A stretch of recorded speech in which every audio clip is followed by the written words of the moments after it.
So it's all about positive thinking, right?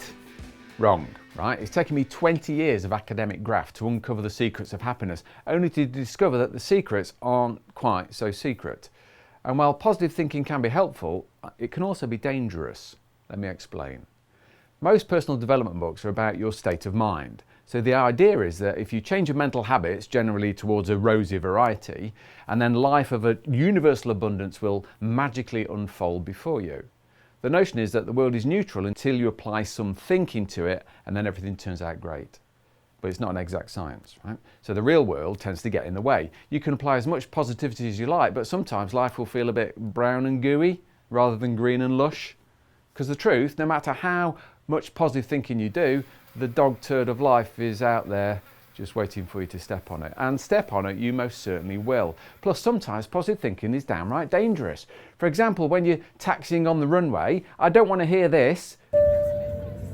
This is your captain speaking. Air traffic control have said it's too foggy to take off, but do you know what? I'm going to give it a go. No thanks. Pessimism, caution, perfectly fine. Which brings me on to the question, how does positive psychology differ from positive thinking? I mean, they're the same thing, right? Well, no, not really, but I appreciate the misunderstanding because it gives me a chance to get on my academically high horse. The positive thinking movement has gathered momentum, so check out The Secret, which I reread recently. And hey, look, I'm not knocking it because it's going to seem like sour grapes, but the law of attraction basically is the secret, and there's some quantum physics involved along the way, but here's the plot spoiler alert. What you've got to do is focus on what you want. You can manifest good things in your life simply by thinking about them. Not sure. I've been manifesting a Ferrari for a few years and I'm still stuck in a Toyota. So positive psychology focuses on positive aspects of well-being, so including things like positive emotions and happiness and hope and optimism and other constructs that sometimes relate to the idea of positive thinking. The difference is that positive psychology begins with scientific inquiry. So it takes some of the assumptions about positive thinking and it says, let's test them to see if they hold true. The happiness revolution has positive psychology at its core. We're not advocating being super pumped up and positive all the time. We're not really advocating positive thinking. But how about a subtle shift of emphasis towards entertaining the possibility that things could work out?